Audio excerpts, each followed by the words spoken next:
या ठिकाणाचे व्यवस्थापक समजणारे सातरळपल्लीचे प्राचार्य शिंगोटे सर,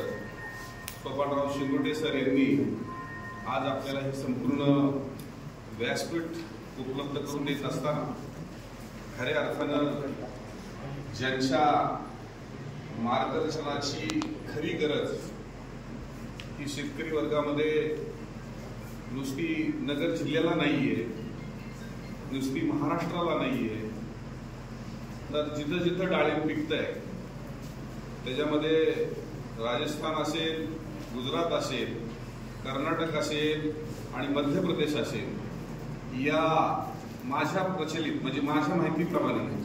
त्या त्या ठिकाणच्या शेतकऱ्याशी माझा ज्या त्या ठिकाणी संवाद झाला अशा सर्व शेतकऱ्यांना एक जिव्हाळ्याचं नातं निर्माण करणारं डाळिंब पिकाच्या बद्दलचं जे सर्वांचं आकर्षण आदरणीय डाळिंब रत्न डॉक्टर BT गोरे सर आज या कार्यक्रमाचे मेन आकर्षण आहे। आणि त्याचबरोबर क्रांती चौधरी मॅडम ज्या आपल्या खऱ्या अर्थानं ज्या नैसर्गिक शेती तंत्र अधिकारी मिशनच्या त्या मेन आहेत, उपविभागीय कृषी अधिकारी माननीय अमोल काळे साहेब, त्याचबरोबर तालुका कृषी अधिकारी माननीय बापूसाहेब शिंदे साहेब, आणि ज्यांनी खऱ्या अर्थानं मला या कार्यक्रमाला अचानक उपस्थित राहण्यासाठी निमंत्रण दिलेले माझे सहकारी आणि आपल्या सर्वांचे सहकारी बलराज पाटील साहेब आणि आदरणीय व्यासपीठ, आणि त्याचबरोबर ज्या डाळिंबाच्या पिकाबद्दलची माहिती घेऊन खऱ्या अर्थानं उद्याचा माझा प्रपंच म्हणजे मुलांची शिक्षण, मुलींची शिक्षण, माझं उद्याचं भवितव्य आणि खऱ्या अर्थानं वृद्ध आई वडिलांची आजारपणाची जबाबदारी ज्या पिकावरती अवलंबून असताना आपण पीक निवडलं ते डाळिंबाचे माझे सर्व शेतकरी आज खऱ्या अर्थानं या ठिकाणी आपण उपस्थित राहिला आणि मी माझं भाग्य समजतो की मला या ठिकाणी आपण बोलावून पाटील साहेब मला 2 शब्द बोलण्याची संधी दिली। खऱ्या अर्थानं मी वेगवेगळ्या राज्यामध्ये पोहोचलो असेल तर खऱ्या अर्थाने डाळिंबाचा जिव्हाळा, डाळिंबाची आपुलकी ही माझ्या मनामध्ये निर्माण झाली। मी ज्यावेळेस कृषी उत्पन्न बाजार समितीचा एक संचालक शेतकरी प्रतिनिधी या नात्यानं पुणे कृषी उत्पन्न बाजार समितीमध्ये कामाला सुरुवात केली, माझ्या राजकीय जीवनामध्ये मी काम करत असताना, व्यावसायिक काम करत असताना माझं बोर हे पीक सोलापूर जिल्ह्यातील त्या शेतकऱ्यांना न्याय देत असताना वेगवेगळ्या राज्यामध्ये बोराचं पीक या ठिकाणी बोराचा आयटम पाठवण्यासाठी मी पुढाकार घेतला आणि बोराची शेती कुठंतरी संपण्याचा काळ 2002-03च्या दरम्यान दुष्काळाच्या परिस्थितीत आला आणि त्याच वेळेस मी मार्केट कमिटीचा संचालक आणि उपसभापती असताना डाळिंबाची जी हेटाळणी, जी डाळिंब पीक शेतकरी एवढं प्रामुख्यानं करतोय आणि बाजारपेठेमध्ये माल टाकल्याच्या नंतर त्याची जी होणारी चोरी, वजनामधली लूट आणि मिळणारे बाजार, त्या बाजारामधून सुद्धा आपली होणारी लूट ही पाहून पहिल्यांदा डझन पद्धत 6 टाकले की लाभ, 100 पाटी टाकल्या की 4 पाटी सूट, या परिस्थितीमध्ये शेतकऱ्यांचे आलेले कंप्लेंट आणि त्या कंप्लेंट आल्याच्या नंतर सभागृहामध्ये मांडलेला विषय आणि सभागृहामध्ये माझ्या विषयाला चेष्टा म्हणून पाहिलं गेलं ते व्यापारी प्रतिनिधी आणि मार्केट कमिटीच्या संचालकांनी दिलेली नसात। आणि म्हणून मी कुठंतरी एक शेतकऱ्याचा प्रतिनिधी आहे, मी एक अपक्ष, मी एक संचालक, माझा मेजॉरिटीचा भाग नाहीये आणि मी एक जिद्दीला पेटलो की मला कुठेतरी डाळिंबाच्या शेतकऱ्याला न्याय द्यायचा आहे आणि सतत मनात दुलघाल होत होती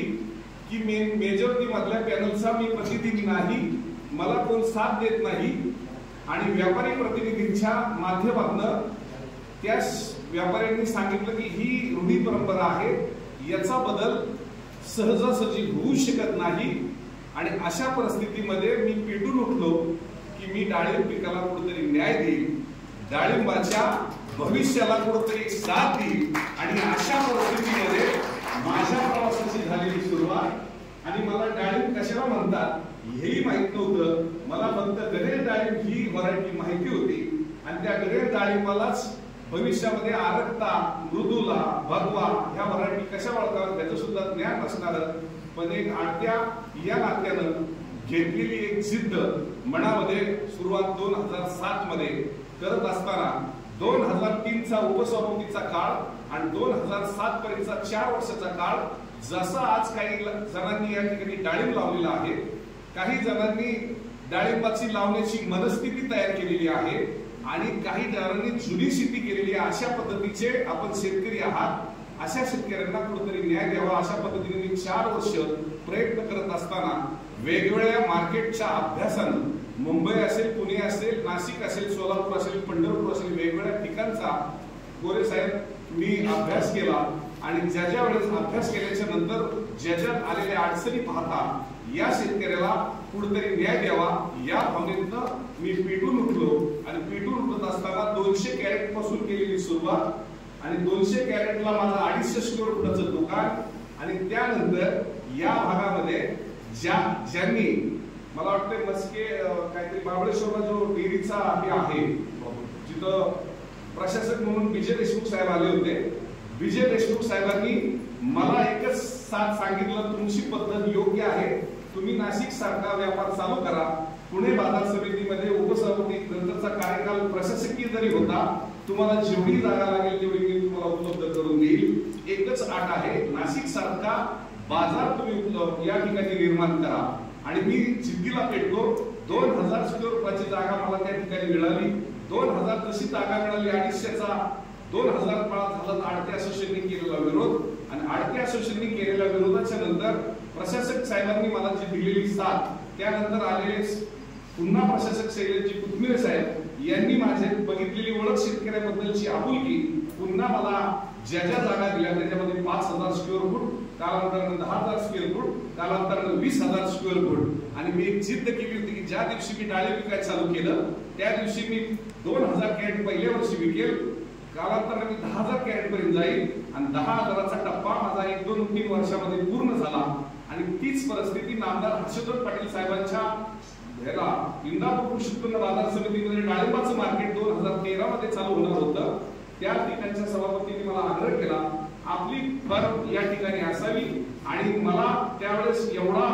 व्याप सहन होईल अशी माझी स्थिती नसताना मी दिलेला शब्द आणि त्या ठिकाणी 10000 कॅरेट पूर्ण करून मी दुसरी फर्म ज्यावेळेस चालू केली त्यावेळेस शेतकऱ्यांना न्याय देण्याच्या भूमिकेतनं आपली त्या ठिकाणी फर्म चालू झाली।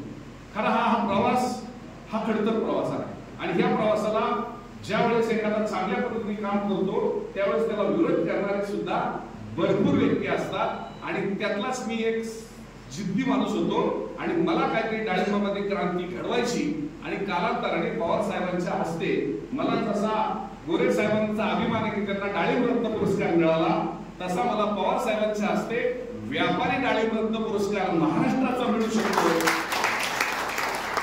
एक जिद्दीचा प्रवास हा उभा करत असताना त्या ठिकाणी मी पुन्हा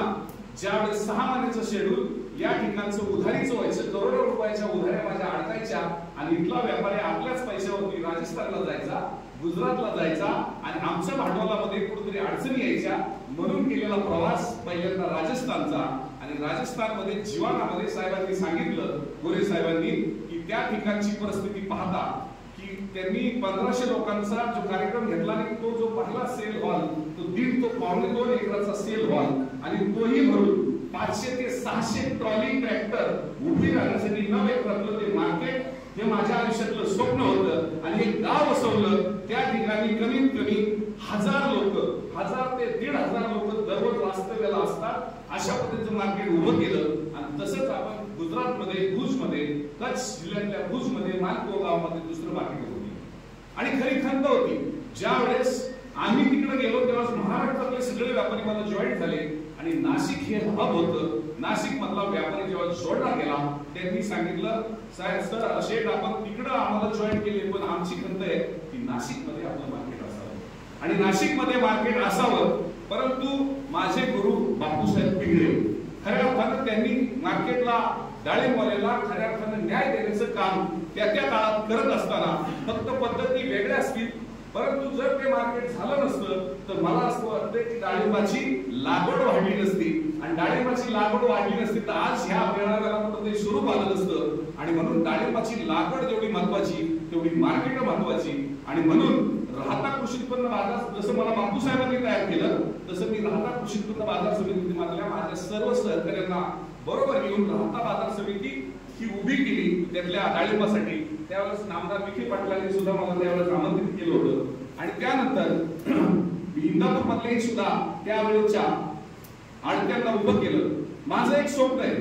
की केडी चौधरी महाराष्ट्रामधला डाळिंबाचा व्यापार करू शकत नाही, विकू शकत नाही, पण डाळिंबाला दिशा ही नक्की देऊ शकतो. आणि म्हणून आपल्याला जर कोण लुटत असेल तर आपण त्याला कुठंतरी प्रखरतेने पुढे आलं पाहिजे. कारण आज तुम्ही एवढा अभ्यास करताय. बीटी गोरे साहेबांचं मार्गदर्शन खरं चालल्याच्या नंतर मला बोलायची या ठिकाणी संधी देणं उचित मी ठरत नाहीये. परंतु मनातल्या भावना या बलराज पाटील साहेबांनी सांगितले आपण सांगाव्यात आणि आपण पुढच्या कार्यक्रमाला जावं. परंतु गोरे साहेबांच्या बोलण्यानंतर मी बोलणं योग्य नसतानाही तुमच्या पुढे जे बोलत आहे त्याबद्दल मी गोरे साहेब दिलगिरी व्यक्त करतो. कारण आपलं मार्गदर्शन शेतकऱ्यांसाठी खूप गरजेचं आहे. पण तेवढंही दुसरं मार्गदर्शन व्यापारात म्हणजे पिकवता येतं पण पिकवल्याच्या नंतर त्याला मार्केटिंग हा महत्वाचा टप्पा असतो. आणि तो टप्पा जर नाही आपलं व्यवस्थापन क्लिअर झालं माल पिकवलं सोनं पिकवलं तर त्या सोन्याला बाजारपेठ करत नसेल तर माझ्या शेतकऱ्याचं भवितव्य हे अंधारात असल्याशिवाय राहणार नाही. ही परिस्थिती जाणून आपण वेगवेगळ्या राज्यात जरी मार्केट केलं असेल आणि महाराष्ट्रामध्ये 3 मार्केट जरी आपली उभी असतील नाशिक मध्ये प्रीमियम कृषी मार्केट आणि पुण्यामध्ये केडी चौधरी डाळिंब पुणे आणि इंदापूरला तरी पण जाग्यावरती देण्याचं प्रमाण हे खूप होतं. आणि जाग्यावरचं प्रमाण खूप असताना नाशिक बद्दल लोकांची जी मानसिकता खऱ्या अर्थानं थोडीशी गैरसमजातून म्हणा किंवा त्या आलेल्या परिस्थितीतून म्हणा आपली गैरसमती मार्केटला जाणं हे जरा योग्य नाही असं शेतकऱ्याची झालेली भावना. आणि त्यानंतर शेतकऱ्यांनी जागेवर माल देण्याची जी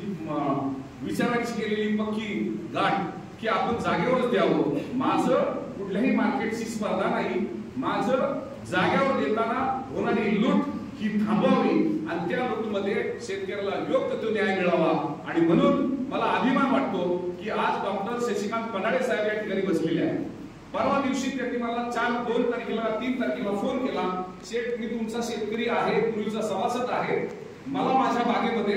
211 रुपये भावाने माल मागतायत, काय करू? मला व्हिडिओ दाखवली गेली, व्हिडिओ शूटिंग त्यांनी दाखवलं आणि मी म्हटलं पनाळे डॉक्टर साहेब या ठिकाणी मला संतोषरावांनी फोन केला होता, संतोषराव आपण या ठिकाणी आणि त्यांचे तिसरे बंधू श्रीकांतराव त्या तिघे बंधूंनी एवढी बाग छान त्या ठिकाणी तयार केली असताना त्याला बाजार देणारा जो व्यापारी आला तो योग्य आहे. 211चा बाजार हा महाराष्ट्रातला आताच्या सीझन मधला हा उच्चांकी बाजार आहे आणि तो बाजार आपल्याला पन्हाळे कुटुंबियाला मिळत असताना माझी एक इच्छा झाली की मी या ठिकाणी त्या बागेला भेट द्यावी. ज्या व्यापाऱ्यांनी माल घेतलेला आहे, खरेदी केलेला आहे, त्याचा मान सन्मान करावा या भूमिकेतनं मी त्या बागेमध्ये येत असताना शेजारी तांबेरे गावाचं एक शेतकऱ्यांचं चर्चासत्र करावं. नंतर नेवासा आणि श्रीरामपूर आणि अशा 2 तालुक्यावाईज आम्ही चर्चासत्र ठेवली, शेतकऱ्यांची मेळावे ठेवले. परंतु त्यावेळेस झालेली बलराज पाटलांची माझी भेट आणि त्या दिवशी सांगितलेलं मला आमंत्रण बीटी गोरे साहेबांचं, म्हणून या ठिकाणी मी आज उपलब्ध असताना माझी एकच इच्छा मी आपल्या समोर मांडू इच्छितो. आपला ज्यादा वेळ घेऊ इच्छित नाही. जागेवरती माल देत असताना जरूर द्या. कारण आरोग्य म्हणून आपण परवा दिवशी त्यांच्या घरी गेलो होतो. ज्या वेळेस आरोग्यांना YouTube चॅनल